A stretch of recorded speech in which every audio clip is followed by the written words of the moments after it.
আর আমরা আমাদেরকে বিশাল বড় বুজুর্গ মনে করে মানুষের কাছে প্রচার করি, আর অন্যকে ডাস্টবিনের ময়লা বানায় তারপর মানুষের সামনে প্রচার করি। এটা আমাদের হালত। এই জন্য ভাইরা আমার, দয়া করে নিজের আমলগুলো ঠিক রাখার জন্য হইলেও, এমনিও তো আমরা আমল করি কম, নামাজই তো 5 ওয়াক্ত ঠিক মতো পড়ি না, তেলাওয়াত তো রমজান ছাড়া করি না, তাও রমজান আসলে 1 খতমের বেশি দেই না। এই হইল আমাদের আমলের হাল। এই যদি আমলের হাল হয়, তাহলে আমি আরেকজনের ব্যাপারে গীবত গেয়ে যা ছিল এগুলো তো বরবাদ করলাম, আমার হালত হবে কি কিয়ামতের ময়দানে? আল্লাহর কাছে উত্তম কারা, ইন্নাল্লাহা লা ইয়ানজুরু ইলা সুওয়ারিকুম।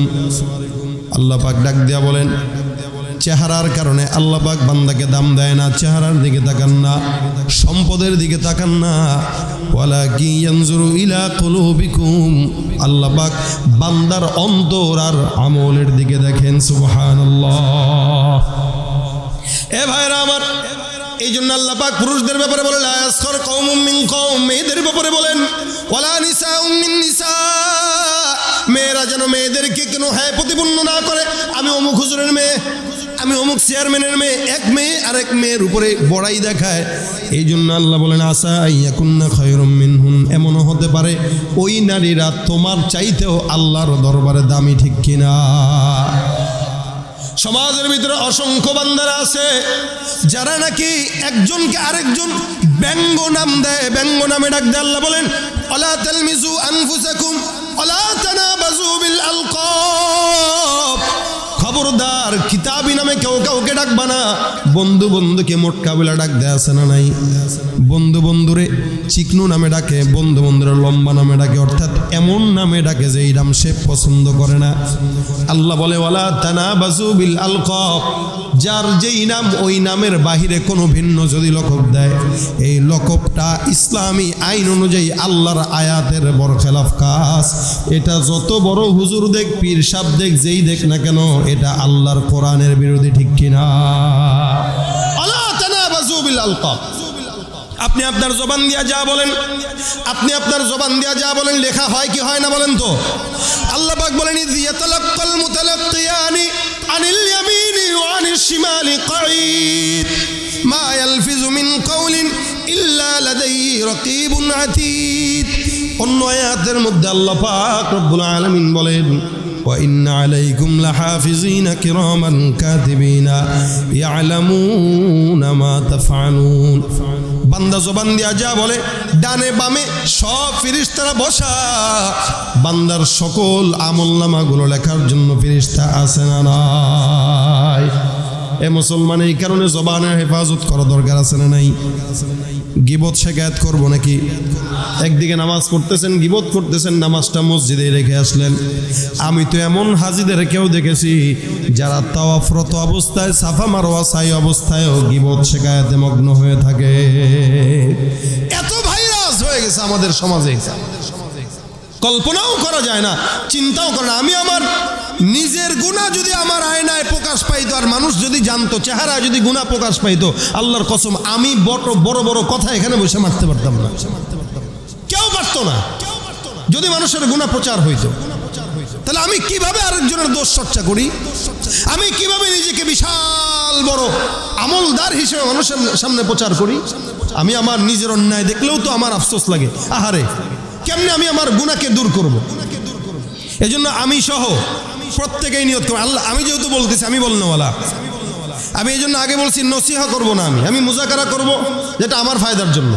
অনেক সময় আমিও দেখা যায় গীবতের শিকায়াতে মগ্ন হয়ে যাই। এই জন্য গীবতের কোনো মজলিসে না বসা।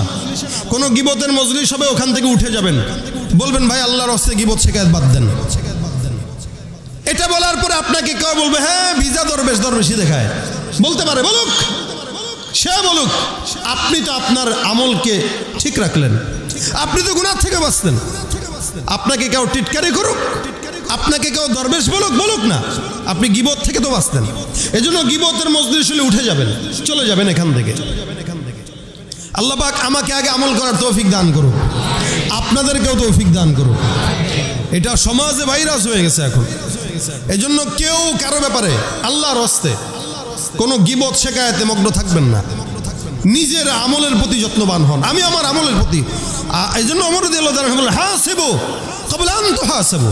হযরত ওমর বলেন, যদি কেউ জান্নাতি হয় আমি হব, যদি কেউ জাহান্নামী হয় আমার ভয় হয় সেটা আমি নাকি আবার হয়ে যাই। এজন্য আমিরুল মুমিনিন উনি ওমর হওয়া সত্ত্বেও হুযায়ফা ইবনুল ইয়ামানের কাছে পৃষ্ঠা দেখতে গেছে যে তার নামটা কি মুনাফিকের খাতায় আছে কিনা। ওমর দেখছেন, ওমর গেছেন যে আমার নামটা কি মুনাফিকের খাতায় আছে কিনা। আর আমরা আমাদেরকে বিশাল বড় বুজুর্গ মনে করে মানুষের কাছে প্রচার করি, আর অন্যকে ডাস্টবিনের ময়লা বানায় তারপর মানুষের সামনে প্রচার করি। এটা আমাদের হালত। এই জন্য ভাইরা আমার, দয়া করে নিজের আমলগুলো ঠিক রাখার জন্য হইলেও, এমনিও তো আমরা আমল করি কম, নামাজই তো 5 ওয়াক্ত ঠিক মতো পড়ি না, তেলাওয়াত তো রমজান ছাড়া করি না, তাও রমজান আসলে 1 খতমের বেশি দেই না। এই হইল আমাদের আমলের হাল। এই যদি আমলের হাল হয় তাহলে আমি আরেকজনের ব্যাপারে গীবত গিয়ে যা ছিল এগুলো তো বরবাদ করলাম, আমার হালত হবে কি কিয়ামতের ময়দানে? যাকে গীবত করলাম সে তো পার হয়ে গেল, আমার কি অবস্থা হবে? আল্লাহ পাক আমাদেরকেও বুঝার তৌফিক দান করুন। এখানে যত মানুষ আছেন সবাই আজকে যদি 10 জন মানুষ যদি নিয়ত করেন, এখন থেকে আমি আর কারো ব্যাপারে কোনো মুখ খুলবো না, বাজে ধারণা করব না, গীবত করব না, আমার আজকের এই কথাগুলো বলা সার্থক, আজকের এই মাহফিলের কথাগুলো বলা সার্থক। একজন মানুষ যদি নিয়ত করেন আর কোনো গীবত করা যাবে না, কারো ব্যাপারে কোনো খারাপ ধারণা করব না, কোনো শেকায়েত করব না, কোনো গীবত করব না, বাস আলহামদুলিল্লাহ আমি আজকের এই কথা বলা, মুজাকারা করা সার্থক হয়ে যাবে ইনশাআল্লাহ। আল্লাহ পাক আমাদেরকে আমল করার তৌফিক দান করুক, বলেন আমিন। এই দীর্ঘ সময় যাবত আপনারা শুনতেছেন আলোচনা, এই এতটুকু শোনার পরে এখন হযরত আসবেন, মূল হযরত আসবেন, উনি আপনাদেরকে নসিহত শোনাবেন। এখন যারা উঠবে এরা ব্যক্তি পাগল, এরা কোরআনের পাগল না। কারণ আমাদের সমাজের হালত এমন হয়ে গেছে, ব্যক্তিকেন্দ্রিক বক্তা আমরা এখন নির্দিষ্ট করছি, ওই বক্তা আসলে ওয়াজ শুনবো। এখন ওই বক্তা যদি আসে তাহলে আসে, ওই বক্তা নাই ওয়াজ শুনে না। তার মানে এটা ব্যক্তি মহব্বত। মনে রাখবেন, ইসলাম ব্যক্তির চেয়ে অনেক বড়। সুতরাং কোরআন হাদিসের কথা যেই মুরব্বী এখন আসবে উনি যা বলবে, আমার বাপের জন্মে যদি আরেকবার জন্মগ্রহণ করি তাও তার মতো কথা বলতে পারবো না, কারণ ওনারা নূরওয়ালা। এই জন্য নূরওয়ালাদের কাছ থেকে নূর নেন। আমরা তো উল্টাপাল্টা কিছু কথা বলছি আর কি। তো সুতরাং হ্যাঁ, ক্যামেরাগুলো নামায় দেন, সাথে বন্ধ করুন, সব বন্ধ করুন। সুতরাং হযরত আসবেন, মহিউস সুন্নাহ মানুষ, আপনাদের কাছে সুন্নতের কিছু কথা বলবেন ইনশাআল্লাহ। সবাই বসে নিজেদের ফায়দার জন্য, নিজেদের রুহানি খোরাকের জন্য ওনার মূল্যবান নসিহা শুনবেন, মুনাজাত দিবেন আল্লাহওয়ালাদের হাতের সাথে। জুমার রাত অসংখ্য বান্দাকে আল্লাহ পাক এই রাতে মাফ করে। বুজুর্গের হাতের সাথে হাত মিলায়া অবশ্যই উনি 12টার পরেই মুনাজাত দিবে, তার মানে মোটামুটি তাহাজ্জুদের সময়। আল্লাহ পাক যেই সময়টা আস্তে ধীরে বান্দাকে মাফ করার জন্য রেডি থাকে, আমরা ওই সময়টা মুনাজাত ধরে হযরতের দোয়া নিয়ে, বরকত নিয়ে সবাই আমরা যাব। রাজি আছি ইনশাআল্লাহ? আল্লাহ পাক আমাদের সকলকে আজকের এই প্রোগ্রামটার কামিয়াবি দান করুক, আমাদেরকে আমলের নিয়তে বসা তৌফিক দান করুক। সকলে বলেন আমিন। ওমা আলাইনা ইল্লাল বালাগ। আসসালামু আলাইকুম ওয়া রাহমাতুল্লাহি ওয়া বারাকাতুহু। আল্লাহর কাছে উত্তম কারা, ইন্নাল্লাহা লা ইয়ানজুরু ইলা সুওয়ারিকুম। আল্লাহ পাক ডাক দিয়া বলেন, চেহারার কারণে আল্লাহ পাক বান্দাকে দাম দেয় না, চেহারার দিকে তাকান না, সম্পদের দিকে তাকান না, ওয়ালাকিন ইয়ানজুরু ইলা কুলুবিকুম। আল্লাহ পাক বান্দার অন্তর আর আমলের দিকে দেখেন। সুবহানাল্লাহ।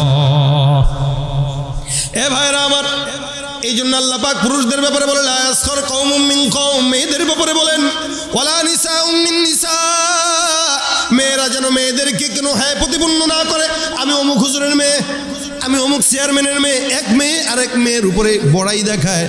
এই জন্য আল্লাহ বলেন আসা আইয়াকুন্না খায়রুম মিনহুন, এমনও হতে পারে ওই নারীরা তোমার চাইতেও আল্লাহর দরবারে দামি, ঠিক কিনা?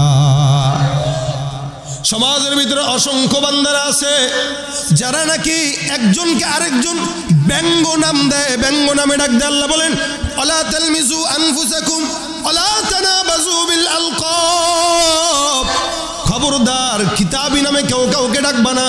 বন্ধু বন্ধুকে মোটকা বলে ডাক দেয়া আছে না নাই? বন্ধু বন্ধুরে চিকনু নামে ডাকে, বন্ধু বন্ধুরে লম্বা নামে ডাকে, অর্থাৎ এমন নামে ডাকে যে এই নাম সে পছন্দ করে না। আল্লাহ বলে ওয়ালা তানাবাজু বিল আলকাব, যার যেই নাম ওই নামের বাহিরে কোনো ভিন্ন যদি লকব দেয়, এই লকবটা ইসলামী আইন অনুযায়ী আল্লাহর আয়াতের বরখেলাফ কাজ। এটা যত বড় হুজুর দেখ, পীর সাহেব দেখ, যেই দেখ না কেন, এটা আল্লাহর কোরআনের বিরোধী, ঠিক কিনা? ওয়ালা তানাবাজু বিল আলকাব। আপনি আপনার জবান দিয়া যা বলেন, আপনি আপনার জবান দিয়া যা বলেন লেখা হয় কি হয় না বলেন তো? আল্লাহ পাক বলেন ইয ইয়াতালাক্কাল মুতালাক্কিয়ানি আনিল ইয়ামিনি ওয়া আনিশ শিমালি কাঈদ মা ইয়ালফিজু মিন কাওলিন ইল্লা লাদাইহি রাকীবুন আতীদ। অন্য আয়াতের মধ্যে আল্লাহ পাক রব্বুল আলামিন বলেন ওয়া ইন্না আলাইকুম লাহাফিজিনা কিরামান কাতিবিনা ইয়ালামুনা মা তাফআলুন। বান্দা জবান দিয়া যা বলে, ডানে বামে সব ফেরেশতারা বসা, বান্দার সকল আমলনামাগুলো লেখার জন্য ফেরেশতা আছে না নাই? এ মুসলমান, এই কারণে জবানের হেফাজত করা দরকার আছে না নাই? গিবত শিকায়ত করবো নাকি? একদিকে নামাজ পড়তেছেন, গিবত করতেছেন, নামাজটা মসজিদে রেখে আসলেন। আমি তো এমন হাজিদের কেউ দেখেছি যারা তাওয়াফরত অবস্থায়, সাফা মারওয়া সাই অবস্থায়ও গিবত শিকায়তে মগ্ন হয়ে থাকে। এত ভাইরাস হয়ে গেছে আমাদের সমাজে, কল্পনাও করা যায় না, চিন্তাও করে না। আমি আমার নিজের গুনাহ যদি আমার আয়নায় প্রকাশ পাইতো, আর মানুষ যদি জানতো, চেহারা যদি গুনাহ প্রকাশ পাইতো, আল্লাহর কসম আমি বড় বড় কথা এখানে বসে মারতে পারতাম না, কেউ পারতো না। যদি মানুষের গুনাহ প্রচার হইতো, তাহলে আমি কিভাবে আরেকজনের দোষ চর্চা করি? আমি কিভাবে নিজেকে বিশাল বড় আমলদার হিসেবে মানুষের সামনে প্রচার করি? আমি আমার নিজের অন্যায় দেখলেও তো আমার আফসোস লাগে, আহারে কেমনে আমি আমার গুনাহকে দূর করব? এজন্য আমি সহ প্রত্যেকেই নিয়ত করব, আল্লাহ, আমি যেহেতু বলতেছি, আমি বলনেওয়ালা, আমি এই জন্য আগে বলছি নসিহা করব না, আমি মুজাকারা করব, যেটা আমার ফায়দার জন্য। অনেক সময় আমিও দেখা যায় গিবতের শিকায়তে মগ্ন হয়ে যাই। এই জন্য গিবতের কোনো মজলিসে না বসা। কোনো গিবতের মজলিস হবে, ওখান থেকে উঠে যাবেন, বলবেন ভাই আল্লাহর রাস্তায় গিবত শিকায়ত বাদ দেন। এটা বলার পরে আপনাকে কেউ বলবে হ্যাঁ ভিজা দরবেশি দেখায়, বলতে পারে, বলুক, সে বলুক। আপনি তো আপনার আমলকে ঠিক রাখলেন, আপনি তো গুনাহ থেকে বাঁচলেন। আপনাকে কেউ টিটকারি করুক, আপনাকে কেউ দরবেশ বলুক না, আপনি গিবত থেকে তো বাঁচলেন। এজন্য গিবতের মজলিস হলে উঠে যাবেন, চলে যাবেন এখান থেকে। আল্লাহ পাক আমাকে আগে আমল করার তৌফিক দান করুক, আপনাদেরকেও তৌফিক দান করুক। এটা সমাজে ভাইরাস হয়ে গেছে এখন। এজন্য কেউ কারো ব্যাপারে আল্লাহর হস্তে কোনো গিবত শিকায়তে মগ্ন থাকবেন না, নিজের আমলের প্রতি যত্নবান হন। আমি আমার আমলের প্রতি, এই জন্য ওমর রাদিয়াল্লাহু তাআলা বলেন হাসিবু ক্বাবলা আন তুহাসাবু। হযরত ওমর বলেন যদি কেউ জান্নাতি হয় আমি হব, যদি কেউ জাহান্নামী হয় আমার ভয় হয় সেটা আমি নাকি আবার হয়ে যাই। এজন্য আমিরুল মুমিনিন উনি ওমর হওয়া সত্ত্বেও হুযায়ফা ইবনুল ইয়ামানের কাছে পৃষ্ঠা দেখতে গেছে যে তার নামটা কি মুনাফিকের খাতায় আছে কিনা। ওমর দেখছেন, ওমর গেছেন যে আমার নামটা কি মুনাফিকের খাতায় আছে কিনা। আর আমরা আমাদেরকে বিশাল বড় বুজুর্গ মনে করে মানুষের কাছে প্রচার করি, আর অন্যকে ডাস্টবিনের ময়লা বানায় তারপর মানুষের সামনে প্রচার করি। এটা আমাদের হালত। এই জন্য ভাইরা আমার, দয়া করে নিজের আমলগুলো ঠিক রাখার জন্য হইলেও, এমনিও তো আমরা আমল করি কম, নামাজই তো 5 ওয়াক্ত ঠিক মতো পড়ি না, তেলাওয়াত তো রমজান ছাড়া করি না, তাও রমজান আসলে 1 খতমের বেশি দেই না। এই হইল আমাদের আমলের হাল।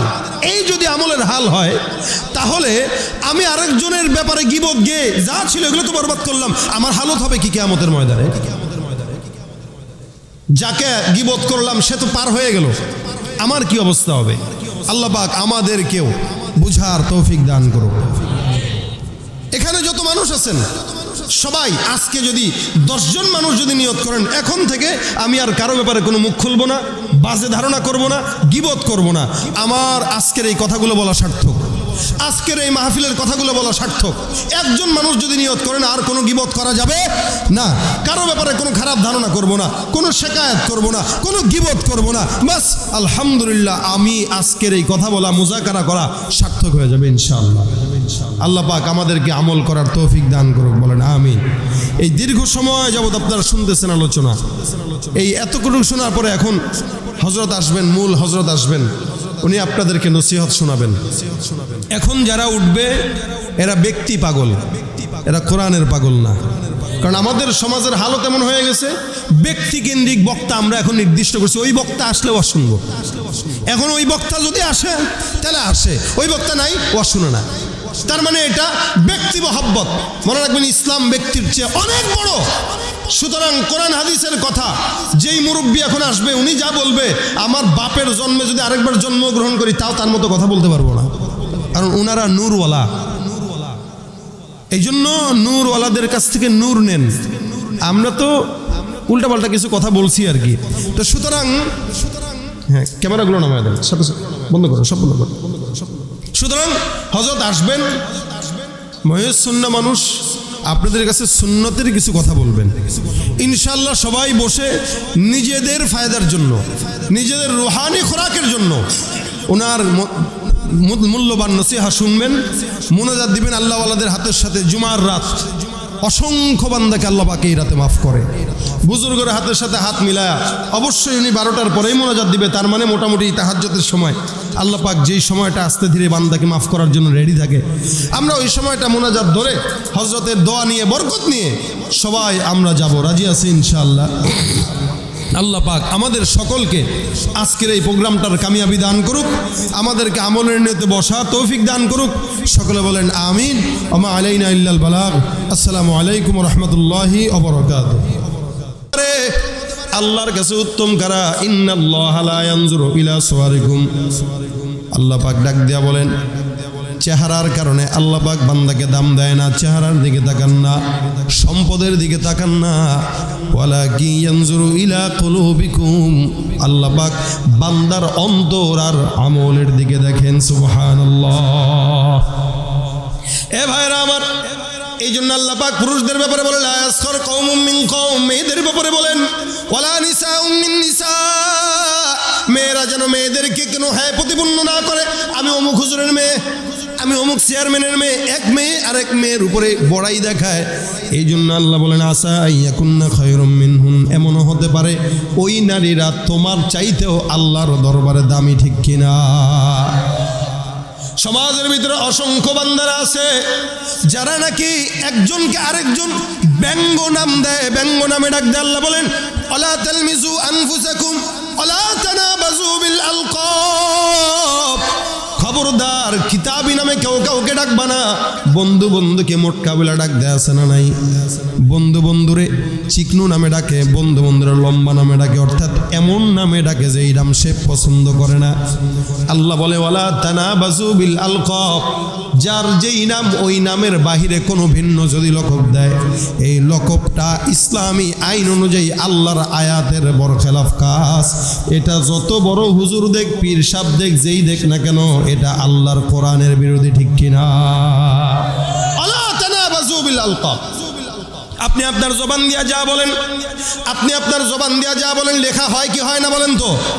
আল্লাহ পাক বলেন ইয ইয়াতালাক্কাল মুতালাক্কিয়ানি আনিল ইয়ামিনি ওয়া আনিশ শিমালি কাঈদ মা ইয়ালফিজু মিন কাওলিন ইল্লা লাদাইহি রাকীবুন আতীদ। অন্য আয়াতের মধ্যে আল্লাহ পাক রব্বুল আলামিন বলেন ওয়া ইন্না আলাইকুম লাহাফিজিনা কিরামান কাতিবিনা ইয়ালামুনা মা তাফআলুন। বান্দা জবান দিয়া যা বলে, ডানে বামে সব ফেরেশতারা বসা, বান্দার সকল আমলনামাগুলো লেখার জন্য ফেরেশতা আছে না নাই? এ মুসলমান, এই কারণে জবানের হেফাজত করা দরকার আছে না নাই? গীবত শিকায়াত করবো নাকি? একদিকে নামাজ পড়তেছেন, গীবত করতেছেন, নামাজটা মসজিদে রেখে আসলেন। আমি তো এমন হাজিদের কেউ দেখেছি যারা তাওয়াফরত অবস্থায়, সাফা মারওয়া সাই অবস্থায়ও গীবত শিকায়াতে মগ্ন হয়ে থাকে। এত ভাইরাস হয়ে গেছে আমাদের সমাজে, কল্পনাও করা যায় না, চিন্তাও করে না। আমি আমার নিজের গুনাহ যদি আমার আয়নায় প্রকাশ পাইতো আর মানুষ যদি জানতো, চেহারা যদি গুনাহ প্রকাশ পাইতো, আল্লাহর কসম আমি বড় বড় কথা এখানে বসে মারতে পারতাম না, কেউ পারতো না। যদি মানুষের গুনাহ প্রচার হইতো, তাহলে আমি কিভাবে আরেকজনের দোষ চর্চা করি? আমি কিভাবে নিজেকে বিশাল বড় আমলদার হিসেবে মানুষের সামনে প্রচার করি? আমি আমার নিজের অন্যায় দেখলেও তো আমার আফসোস লাগে, আহারে কেমনে আমি আমার গুনাহকে দূর করব। এজন্য আমি সহ প্রত্যেকেই নিয়ত করব, আল্লাহ আমি যেহেতু বলতেছি আমি বলনেওয়ালা, আমি এই জন্য আগে বলছি নসিহা করব না, আমি মুজাকারা করব যেটা আমার ফায়দার জন্য। অনেক সময় আমিও দেখা যায় গীবতের শিকায়াতে মগ্ন হয়ে যাই। এই জন্য গীবতের কোনো মজলিসে না বসা, কোনো গীবতের মজলিস হবে ওখান থেকে উঠে যাবেন, বলবেন ভাই আল্লাহর হস্তে গীবত শিকায়াত বাদ দেন। এটা বলার পরে আপনাকে কেউ বলবে হ্যাঁ ভিজা দরবেশই দেখায়, বলতে পারে, বলুক, সে বলুক, আপনি তো আপনার আমলকে ঠিক রাখলেন, আপনি তো গুনাহ থেকে বাঁচলেন। আপনাকে কেউ টিটকারি করুক, আপনাকে কেউ দরবেশ বলুক না, আপনি গীবত থেকে তো বাঁচতেন। এই জন্য গীবতের মজলিস হলে উঠে যাবেন, চলে যাবেন এখান থেকে। আল্লাহ পাক আমাকে আগে আমল করার তৌফিক দান করুক, আপনাদেরকেও তৌফিক দান করুক। এটা সমাজে ভাইরাস হয়ে গেছে এখন। এই জন্য কেউ কারো ব্যাপারে আল্লাহর হস্তে কোনো গীবত শিকায়াতে মগ্ন থাকবেন না, নিজের আমলের প্রতি যত্নবান হন। আমি আমার আমলের প্রতি, এই জন্য ওমর রাদিয়াল্লাহু তাআলা বলেন হাসিবু ক্বাবলা আন তুহাসাবু। হযরত ওমর বলেন যদি কেউ জান্নাতি হয় আমি হব, যদি কেউ জাহান্নামী হয় আমার ভয় হয় সেটা আমি নাকি আবার হয়ে যাই। এই জন্য আমিরুল মুমিনিন উনি ওমর হওয়া সত্ত্বেও হুযায়ফা ইবনুল ইয়ামানের কাছে পৃষ্ঠা দেখতে গেছে যে তার নামটা কি মুনাফিকের খাতায় আছে কিনা।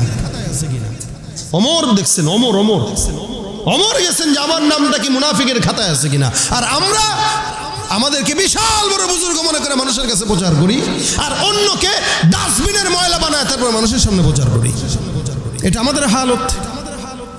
এই জন্য ভাইরা আমার, দয়া করে নিজের আমলগুলো ঠিক রাখার জন্য হইলেও, এমনিও তো আমরা আমল করি কম, নামাজই তো 5 ওয়াক্ত ঠিক মতো পড়ি না, তেলাওয়াত তো রমজান ছাড়া করি না, তাও রমজান আসলে 1 খতমের বেশি দেই না।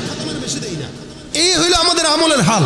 এই যদি আমলের হাল হয় তাহলে আমি আরেকজনের ব্যাপারে গীবত গেয়ে যা ছিল এগুলো তো বরবাদ করলাম, আমার হালত হবে কি কিয়ামতের ময়দানে? যাকে গীবত করলাম সে তো পার হয়ে গেল, আমার কি অবস্থা হবে? আল্লাহ পাক আমাদেরকেও বুঝার তৌফিক দান করুন।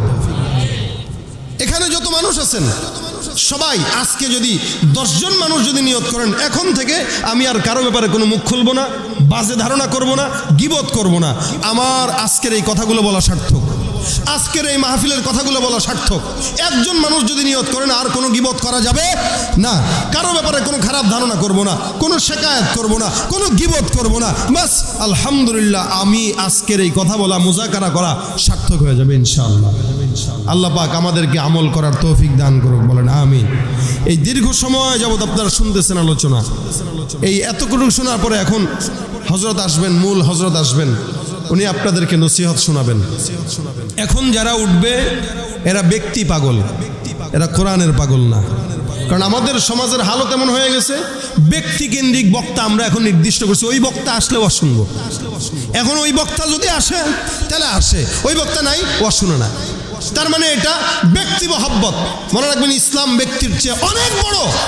সুতরাং কোরআন হাদিসের কথা যেই মুরব্বী এখন আসবে উনি যা বলবে, আমার বাপের জন্মে যদি আরেকবার জন্মগ্রহণ করি তাও তার মতো কথা বলতে পারবো না, কারণ ওনারা নূরওয়ালা। এই জন্য নূরওয়ালাদের কাছ থেকে নূর নেন। আমরা তো উল্টাপাল্টা কিছু কথা বলছি আর কি। তো সুতরাং হ্যাঁ, ক্যামেরাগুলো নামায় দেন, সাথে বন্ধ করুন, সব বন্ধ করুন। সুতরাং হযরত আসবেন, মহিউস সুন্নাহ মানুষ, আপনাদের কাছে সুন্নতের কিছু কথা বলবেন ইনশাআল্লাহ। সবাই বসে নিজেদের ফায়দার জন্য, নিজেদের রুহানি খোরাকের জন্য ওনার মূল্যবান নসিহা শুনবেন, মুনাজাত দিবেন আল্লাহওয়ালাদের হাতের সাথে। জুমার রাত অসংখ্য বান্দাকে আল্লাহ পাক এই রাতে মাফ করে। বুজুর্গের হাতের সাথে হাত মিলায়া অবশ্যই উনি 12টার পরেই মুনাজাত দিবে, তার মানে মোটামুটি তাহাজ্জুদের সময় আল্লাহ পাক যেই সময়টা আস্তে ধীরে বান্দাকে মাফ করার জন্য রেডি থাকে, আমরা ওই সময়টা মুনাজাত ধরে হযরতের দোয়া নিয়ে, বরকত নিয়ে সবাই আমরা যাব। রাজি আছি ইনশাআল্লাহ? আল্লাহ পাক আমাদের সকলকে আজকের এই প্রোগ্রামটার কামিয়াবি দান করুক, আমাদেরকে আমলের নিয়তে বসা তৌফিক দান করুক। সকলে বলেন আমিন। ওয়া মা আলাইনা ইল্লাল বালাগ। আসসালামু আলাইকুম ওয়া রাহমাতুল্লাহি ওয়া বারাকাতুহু।